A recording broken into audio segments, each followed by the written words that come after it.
वाहिगुरु सतनाम श्री वाहिगुरु। गुरु प्यारिओ, गुरु सवारिओ, अज संगरांद का दिहाड़ा है। पो महीना चढ़ रहा है। अज पो महीने का महात्म गुरु अर्जन देव पातशाह फरमा रहे ने, सो प्रेम नाल सरवण करना। पोख तुखार ना व्यापई, कंठ मिलिया हर ना हो। पो महीना, पोख का मतलब है पोह, पोह का महीना, ठंड का महीना, जिस महीने विच सर्दी ज़्यादा पैंदी है, उस महीने का महात्म गुरु अर्जन देव पातशाह फरमा रहे ने। जिमें संसार दे विच गर्मी का मौसम आउंदा है तो गर्मी लगती है, सर्दी का मौसम आउंदा है तो शरीर नूं सर्दी लगती है। मगर कुछ रूहां इहो जिहियां हुंदियां हन जिहड़ियां धरती ते आके शरीर धारदियां हन, लेकिन उन्हां नूं ना गर्मी के दिनों विच गर्मी लगती है अते ना ही सर्दी के मौसम विच सर्दी उन्हां नूं पौंदी है। वो रूहां किहड़ियां हन? पोख तुखार ना व्यापई। पोख मतलब पो महीने, तुखार मतलब ठंड सर्दी। पो महीने ठंड नहीं लगती उन्हां रूहां नूं जिहड़ियां करतार दे नाल जुड़ियां होईयां हन, जिहड़ियां अपने गले तो अपनी रसना द्वारा उस हरि दा सिमरन हर वक्त करदियां रहिंदियां हन। पो दे महीने ये जिहड़ी जीव रूप इस्तरी आ,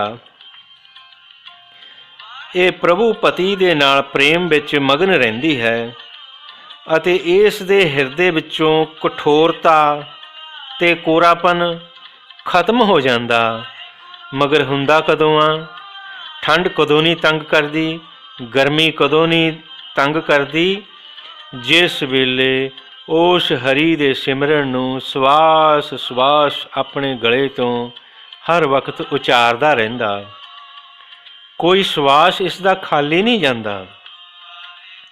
जिमें गुरु कलगीधर पिता, दशमेश पिता,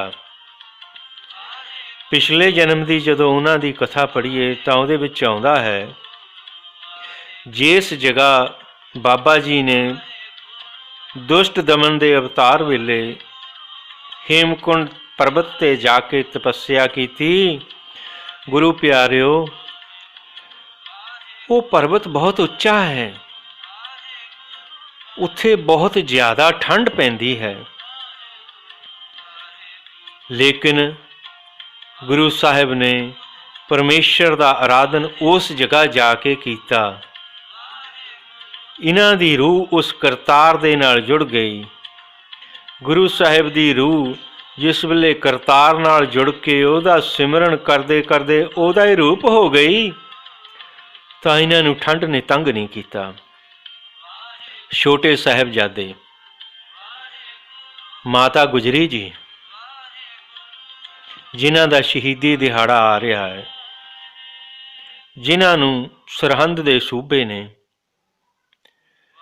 शहीद कर दिता, इहो जिही ठंड दे विच ठंडे बुरज विच रखिया। बड़ी उच्ची जगह जिहदे चारां पासियां तो ठंडी हवा पछों दी पैंदी सी, मगर उन्हां नूं ठंड नहीं लग रही। क्यों? क्योंकि उन्हां दा निश्चा शरीर ते नहीं है, उन्हां दा निश्चा ब्रह्म ते है कि असीं सत स्वरूप हों, ज्योति स्वरूप हों, पार ब्रह्म है, असीं परमेश्वर दा रूप हां। उहदा आराधन करदे करदे उहदा ही रूप हो गए। उत्थे ठंड ते गर्मी ने तंग की करना सी। इस करके पो महीने ठंड उन्हां नूं लगदी है जिन्हां ने परमेश्वर नूं भुला दिता, जां जिहड़े मन करके परमेश्वर नूं याद नहीं करते, ਠੰਡ ਉਹਨਾਂ ਨੂੰ ਤੰਗ ਕਰਦੀ ਹੈ। ਜਿਹੜੇ ਮਨ ਕਰਕੇ ਪਰਮੇਸ਼ਰ ਦੇ ਨਾਲ ਜੁੜ ਜਾਂਦੇ ਆ, ਗਰਮੀ ਔਰ ਸਰਦੀ, ਧੁੱਪ ਔਰ ਛਾਂ, ਅਗਨੀ ਔਰ ਬਰਫ਼ ਉਹਨਾਂ ਨੂੰ ਤੰਗ ਨਹੀਂ ਕਰਦੀ। ਮਨ ਵੇਦਿਆ ਚਰਨਾਰਵਿੰਦ, ਮਨ ਗੁਰੂ ਦੇ ਚਰਨਾਂ ਨਾਲ ਜੁੜ ਗਿਆ।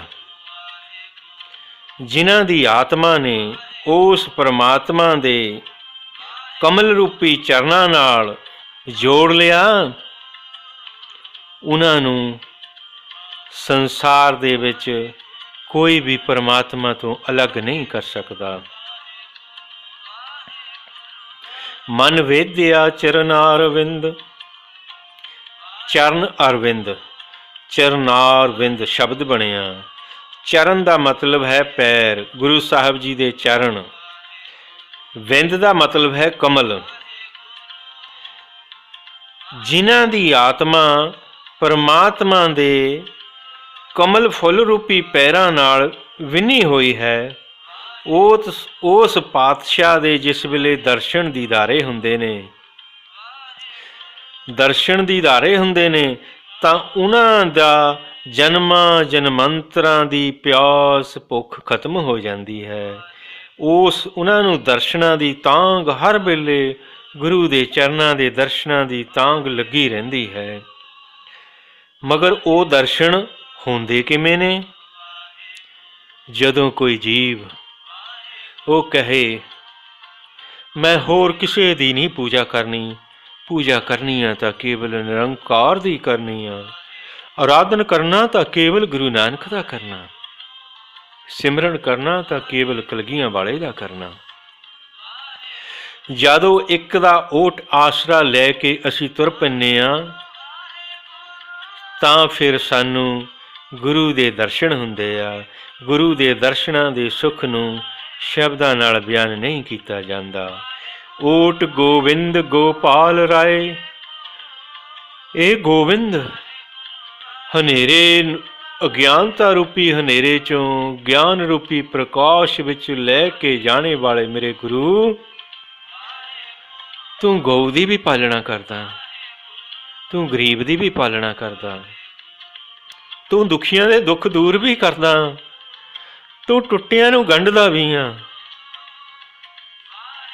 ਜਿਨ੍ਹਾਂ ਨੂੰ ਕੋਈ ਨਹੀਂ ਚੱਲਦਾ, ਉਹ ਜਦ ਤੇਰੇ ਨਾਲ ਪ੍ਰੀਤ ਪਾ ਲੈਂਦੇ ਆ, ਤੇਰੇ ਚਰਨਾਂ ਦਾ ਆਸਰਾ ਲੈ ਲੈਂਦੇ ਆ, ਤਾਂ ਦੁਨੀਆ ਦੀ ਕੋਈ ਤਾਕਤ ਨਹੀਂ ਕਿ ਉਹ ਉਹਨਾਂ ਨੂੰ ਬੁਰਾ ਕਹਿ ਸਕਣ। ਜਾ ਕੋ ਮੁਸ਼ਕਿਲ ਅਤ ਬਣੇ, ਢੋਈ ਕੋਏ ਨਾ ਦੇ, ਲਾਗੂ ਹੋਏ ਦੁਸ਼ਮਣਾ, ਸਾਕ ਪੀ ਭੱਜ ਖਲੇ, ਸਭੋ ਭੱਜੇ ਆਸਰੇ, ਚੁੱਕੇ ਸਭ ਅਸਰਾਓ, ਚਿਤ ਆਵੇ ਉਸ ਪਾਰ ਬ੍ਰਹਮ, ਤਾਂ ਲੱਗੇ ਨਾ ਤੱਤੀ ਵਾਓ।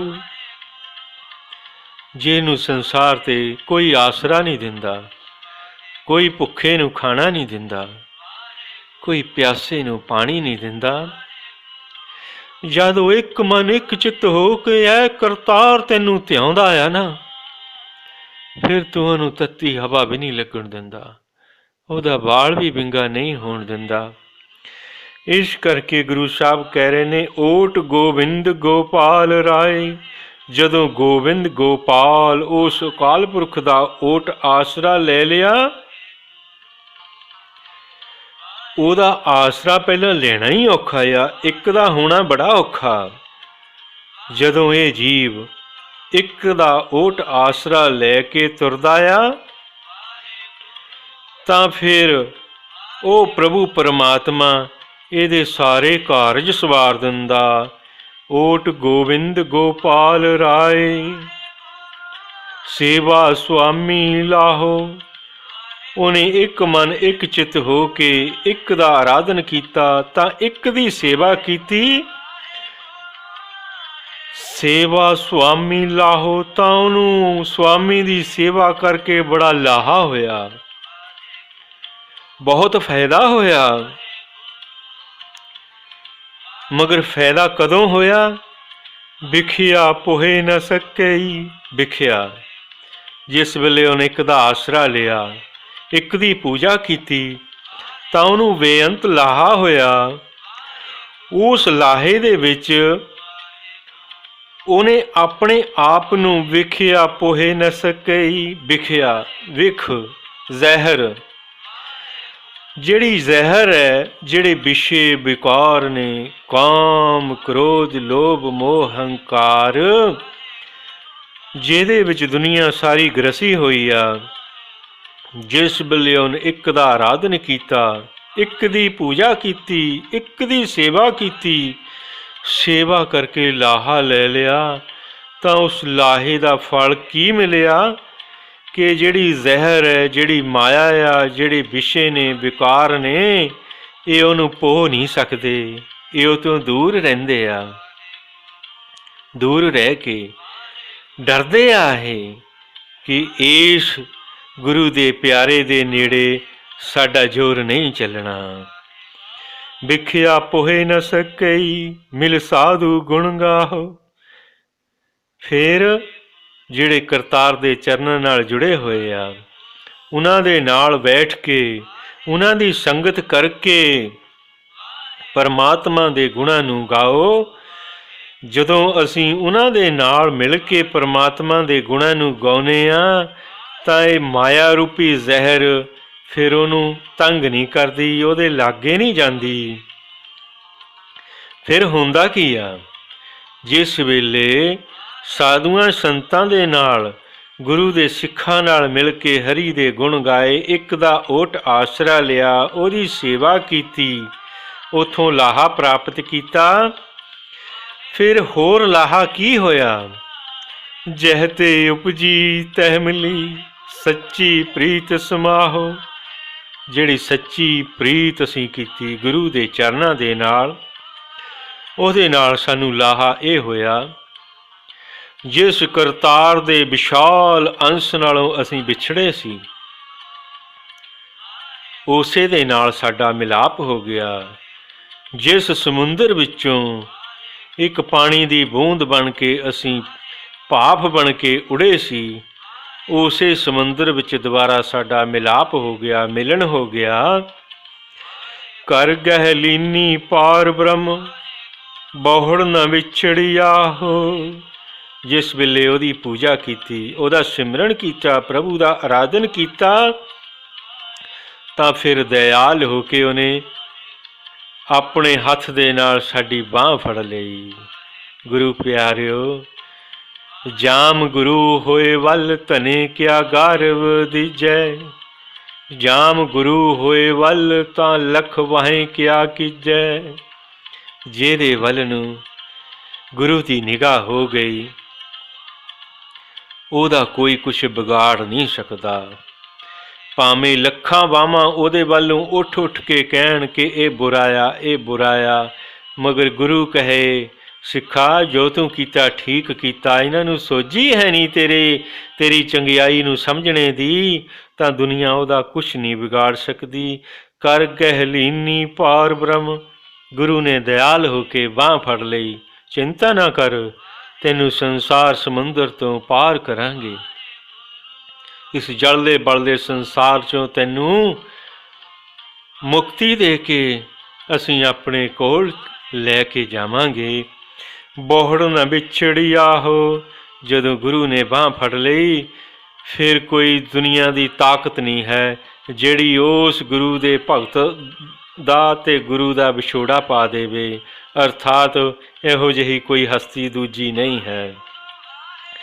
ਵਾਰ ਜਾਓ ਲਖ ਵੇਰੀਆ, ਹਰ ਸੱਜਣ ਅਗਮ ਅਗਾਹੋ। ਲੱਖਾਂ ਵਾਰੀ ਮੈਂ ਬਲਿਹਾਰੇ ਜਾਨਾ, ਮੈਂ ਕੁਰਬਾਨ ਜਾਨਾ, ਮੈਂ ਕਹਿੰਦਾ ਜਿੰਨੀ ਵਾਰੀ ਵੀ ਮੇਰਾ ਜਨਮ ਹੋਵੇ, ਐ ਗੁਰੂ ਨਾਨਕ, ਐ ਕਲਗੀਆਂ ਵਾਲੇ, ਮੈਂ ਤੇਰੇ ਉੱਤੋਂ ਆਪਣੀ ਜਾਨ ਕੁਰਬਾਨ ਕਰਦਾ ਰਹਾਂ।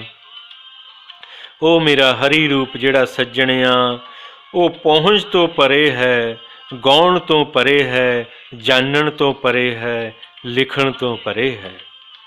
ਜਦੋਂ ਕਿਰਪਾ ਕਰਕੇ ਆਪਣੇ ਨਾਲ ਮਿਲਾ ਲੈਂਦਾ, ਤਾਂ ਉਹਦਾ ਹੀ ਰੂਪ ਹੋ ਜਾਂਦਾ। ਉਹ ਪਾਣੀ ਦੀ ਬੂੰਦ ਜਿਹੜੀ ਕਦੇ ਭਾਫ ਬਣ ਕੇ ਉਸ ਵਿਸ਼ਾਲ ਸਮੁੰਦਰ ਵਿੱਚੋਂ ਵਿਛੜੀ ਸੀ। ਗੁਰੂ ਨੇ ਕਿਰਪਾ ਕੀਤੀ, ਉਹ ਬੂੰਦ ਬੂੰਦ ਨਹੀਂ ਰਹੀ, ਉਹ ਵਿਸ਼ਾਲ ਸਮੁੰਦਰ ਵਿੱਚ ਸਮਾ ਗਈ। ਇਹ ਕਿਰਪਾ ਕੇਵਲ ਗੁਰੂ ਹੀ ਕਰ ਸਕਦਾ ਹੈ। ਸਰਮ ਪਈ ਨਾਰਾਇਣ ਨਾਨਕ ਦਰ ਪਈਆਹੋ। ਸ਼ਰਮ ਪਈ ਨਾਰਾਇਣ। ਸ਼ਰਮ ਹੁੰਦਾ ਇੱਜ਼ਤ, ਇੱਜ਼ਤ ਹੁੰਦੀ ਲਾਜ।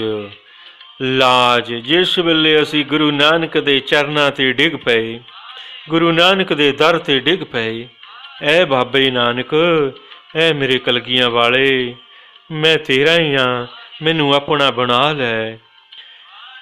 ਜਿਸ ਵੇਲੇ ਡਿਗੇ ਹੋਏ ਅਸੀਂ ਇਸ ਤਰ੍ਹਾਂ ਬੇਨਤੀਆਂ ਕਰਦੇ ਹਾਂ ਤਾਂ ਸਾਡੀ ਉਹ ਇੱਜ਼ਤ ਰੱਖ ਕੇ ਸਾਨੂੰ ਗਲ ਨਾਲ ਲਾ ਲੈਂਦਾ।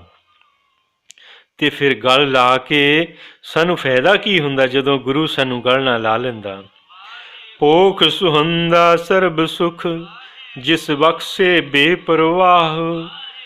ਪੋਹ ਮਹੀਨੇ ਉਸ ਜੀਵ ਨੂੰ, ਜਿਸ ਜੀਵ 'ਤੇ ਗੁਰੂ ਨੇ ਕਿਰਪਾ ਕਰਕੇ ਆਪਣੇ ਗਲ ਨਾਲ ਲਾ ਲਿਆ, ਆਪਣੇ ਹੱਥ ਨਾਲ ਉਹਦੀ ਬਾਂਹ ਫੜ ਲਈ।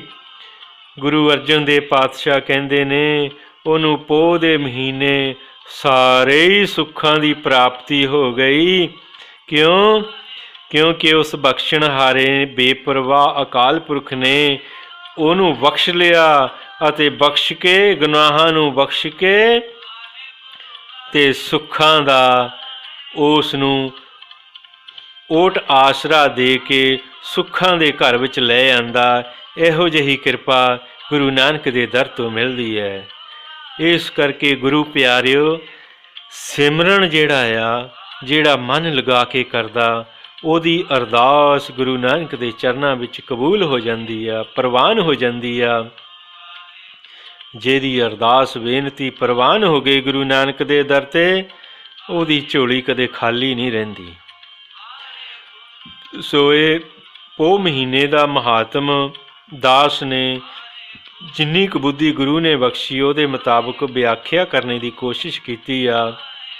ਗੁਰੂ ਪਿਆਰਿਓ, ਜੇ ਦਾਸ ਦੇ ਇਹ ਵਚਨ ਤੁਹਾਨੂੰ ਚੰਗੇ ਲੱਗੇ ਤਾਂ ਕਿਰਪਾ ਕਰਕੇ ਇਹਨਾਂ ਨੂੰ ਅੱਗੇ ਆਪਣੇ ਮਿੱਤਰਾਂ ਦੋਸਤਾਂ ਵਿੱਚ ਸ਼ੇਅਰ ਜ਼ਰੂਰ ਕਰਨਾ। ਇਸ ਵੀਡੀਓ ਨੂੰ ਚੈਨਲ ਵਿੱਚ ਅਗਰ ਨਵੇਂ ਹੋ ਤਾਂ ਸਬਸਕ੍ਰਾਈਬ ਕਰਨੇ ਦੀ ਕਿਰਪਾ ਕਰਨੀ। ਸੋ ਇੰਨੇ ਸ਼ਬਦ ਕਹਿੰਦਾ ਹੋਇਆ ਫਤਿਹ ਬੁਲਾਉਂਦਾ ਹਾਂ। ਵਾਹਿਗੁਰੂ ਜੀ ਕਾ ਖਾਲਸਾ, ਵਾਹਿਗੁਰੂ ਜੀ ਕੀ ਫਤਿਹ।